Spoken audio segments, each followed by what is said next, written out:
MD Vegan. I make a cake today, a persimmon cake. Very simple. I had persimmon in the last weeks because in the health food shop there are wonderful persimmons. These are ripe ones, soft, you can see. You see? Oh, and they are sweet as honey. I may not like the bee's honey, not really that biting animal kind flavor. It's really a very gentle sweetness, very nice.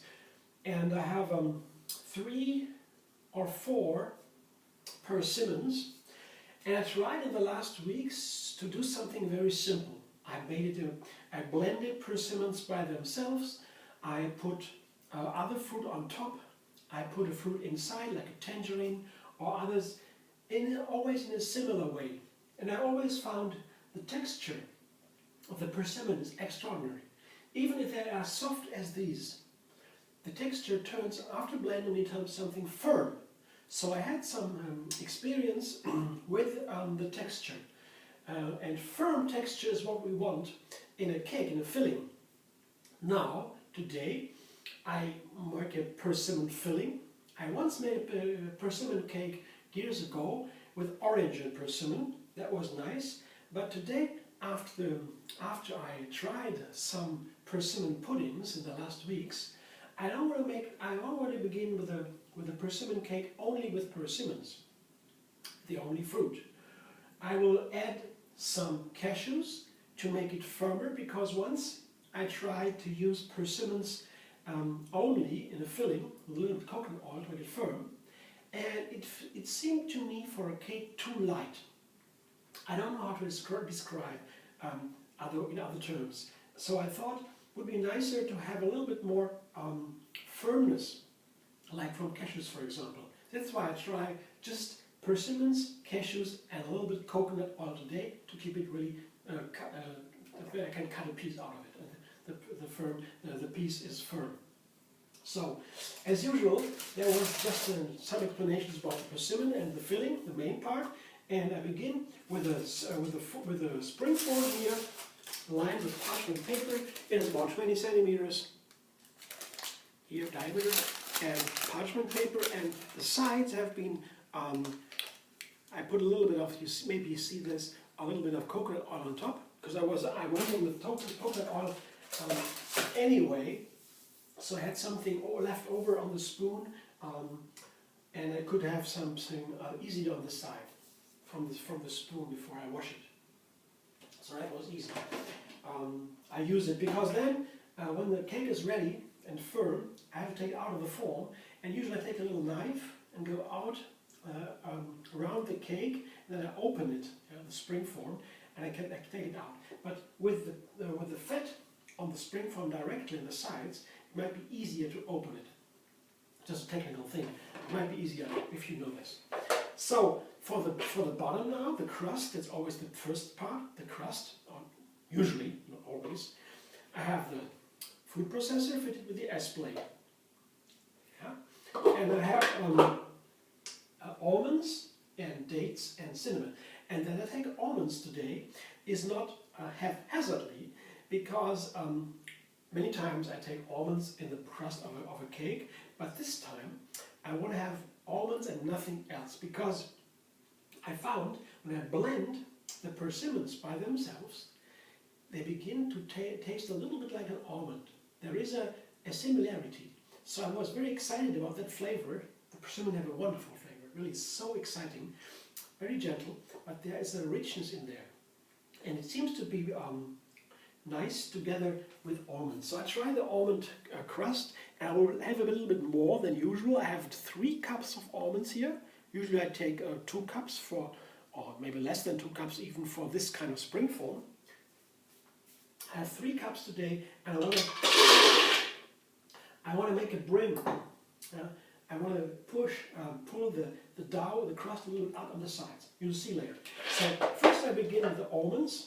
I just only the almonds first. It saves me some time. I put the dates in at the same time. It would take some more time. So only almonds first. So this is the coarse almond meal. I show you what I'm talking about, as you have an impression. This is the size, yeah, I like. And I show you because if I have it grosser now, it will be very, very hard to get it finer, a lot finer, after having put the dates in. So I begin processing the almonds at first a little bit longer to get the desired texture, and then, only then, I put the dates in. This time I have 15 dates or so. 15, 16 dates, yeah, they have been pitted, and this is a medium size of dates, rather small, you see no pits in there, of course. I put them in there, and this should be the right amount of dates to make it a sticky dough. The more dates I take, the easier the dough gets sticky, and that is needed to make a firm crust. And I have a fair amount of cinnamon powder, 2 tablespoons or so, maybe even 3. I put that in 2 right away. And now I have 3 ingredients in the first part of the cake, the crust. It takes a little bit longer now because it's more dough, more almonds, but I come back in a moment.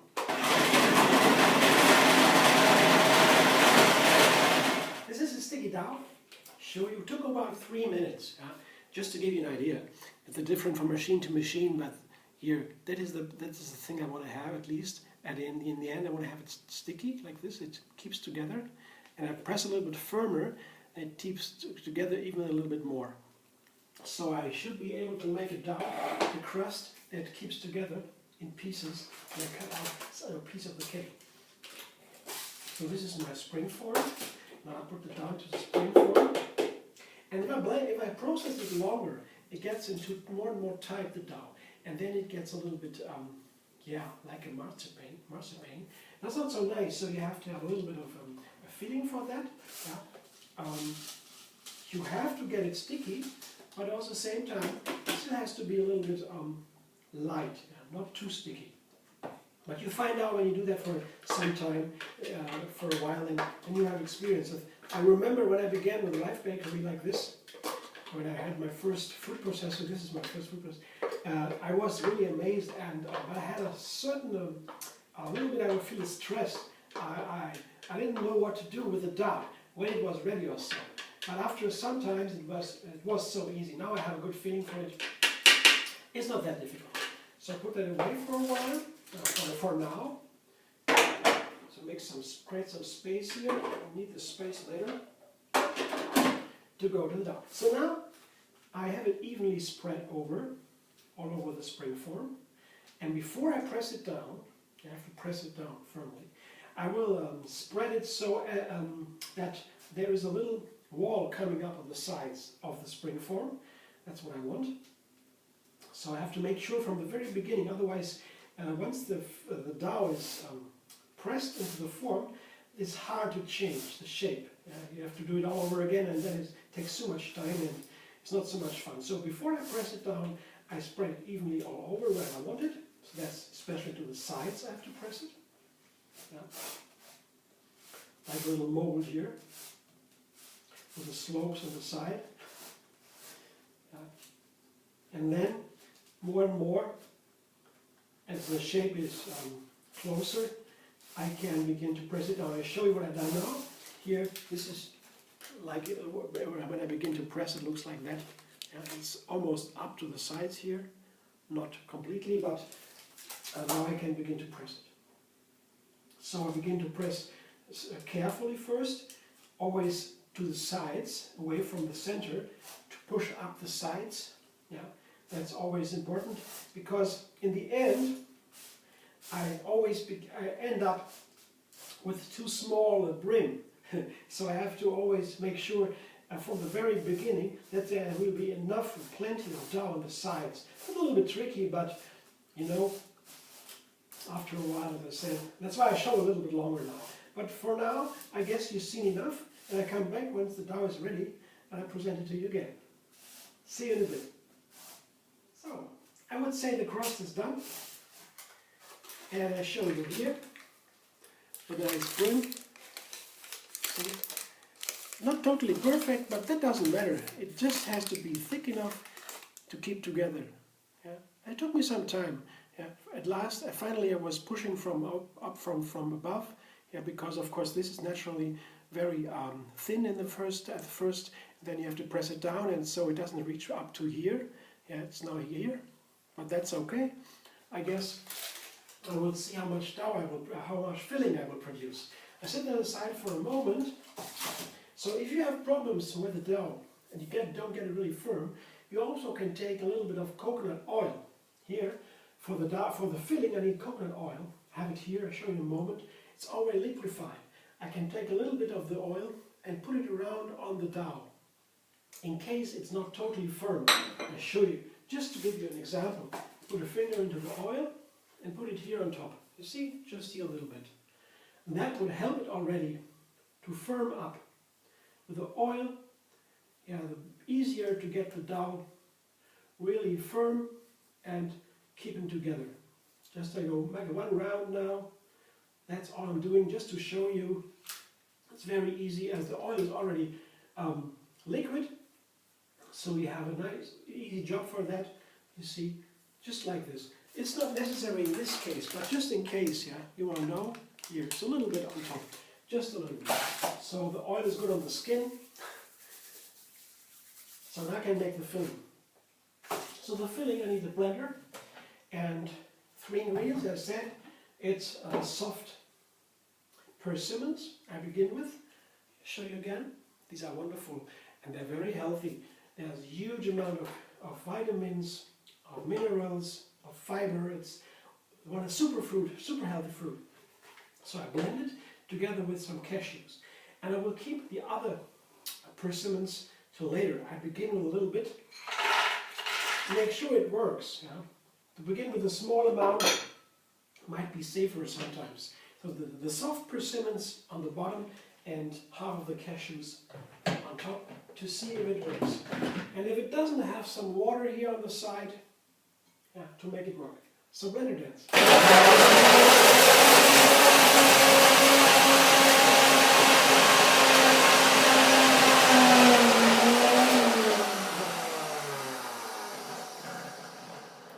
So this is what happens with the persimmons. Pretty soon they turn their color into this light color. This is with the cashews a little bit lighter even, but it would also turn lighter without the cashews. Not that much, of course. I put the rest of the persimmons in. Now I see it works. And the rest of the cashews too. And now I might need a little bit of water. Just a little bit. Because it already began to firm up due to the fiber of the persimmon.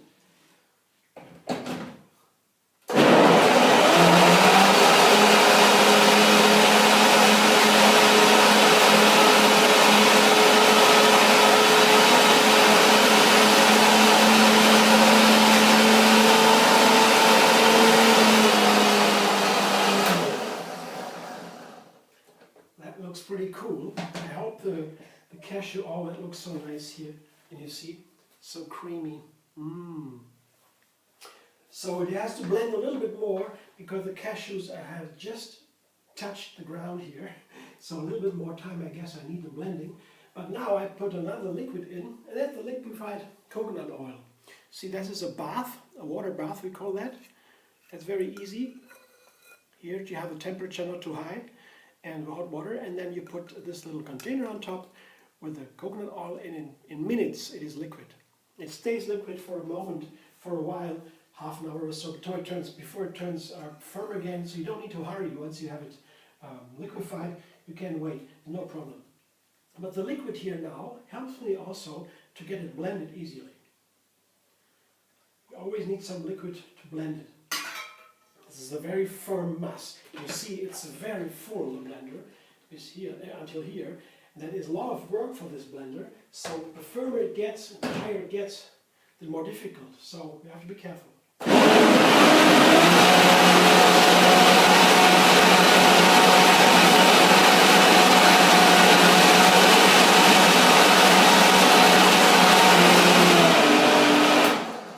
Yeah, that is great for this blender. It is a hard work. Yeah. So you might consider making 2 batches. I have a huge amount of filling here. So if you have a smaller cake with less filling, that would be easier. And I'll fill that now into the into the form, the spring form, and then basically I'm done with the cake. It's so easy. I get out with a little scraper here to get everything out into the crust, and I see, luckily, happy, I have it the right amount. It's not too much and not too little. It seems to be pretty perfect. I'm happy. So let's see. Almost done. I don't want to waste the precious filling here. It's just persimmons, cashew nuts, and a little bit of coconut oil. So, yeah. Now we spread it evenly. It's also very easy, and it's just the right amount. I'm so happy. So before I began, I measured my ingredients, of course. Especially, I show you now, especially the third layer, what I put on top of this cake, especially that I measured. And of course I put, for example, the cashews that have been 2 cups, I told you, I put the 2 cups of the cashews in the empty form of the spring form, and I saw it was just a little bit. So I figured if the persimmons have the same amount twice, I will have pretty much like this. And the blending makes it smaller, so that's how I figured about the quantities. You don't need that's a precise measurement. You see what I have here? Beautiful cake, and I guess it will firm up perfectly in the freezer or in the refrigerator. You see, it's still not firm, but the coconut oil will make it firm when it's cold. It's about a cup or so, not a cup, maybe 3/4 of a cup, I guess. Yeah, that will make it firm, I guess, together with the specific thing. And the top here, I have a pomegranate seeds. You see, and that's about 1 small pomegranate. And first I seeded the pomegranate. You can watch the video how to seed the pomegranate. It's linked under the video, under this video. So if you want to know how to do it without making a mess, I show you in the video. So when I had it ready, I also put the pomegranate seeds into the empty spring form, and I saw they will fill the bottom almost completely and have a little bit excess, a little bit too much, so I can play a little bit around. That's what I want to do now. I just need 1 layer. That's my plan for this cake. So I will be careful. They won't sink in, because that is a nice firm filling. And if it's a little bit too much, it doesn't matter. It's a little bit too much. I can always keep the rest. I will spread it now evenly. The top layer, this pomegranate seeds. And if it's a little bit too much, I just push them a little bit into the dough, into the filling, and they won't fall down. They should not fly away if a wind comes. Heavy wind. So I put them all on top. I can press it down a little bit. But if you have some extra, I just put them into a glass. I fill them into a glass with a sealed container and store it in the fridge. And then when I make a dessert or something where I could use them, I have them ready. I don't need to peel. I just seed the pomegranate extra. So this is what I have here. And it's a nice persimmon cake. You see, and it's only persimmon in the filling. Yeah, a little bit cashew, a little bit to give it a little bit more texture. Yeah, a little bit more mass. And I guess it might be nice. But I will see that when I taste the first piece. So thanks for watching. I hope you enjoyed. If so, you might consider giving me a thumbs up. And if you you would like also to subscribe MD Vegan on YouTube, to have another recipe every single day. And you find me on Facebook, Instagram, Pinterest and Twitter.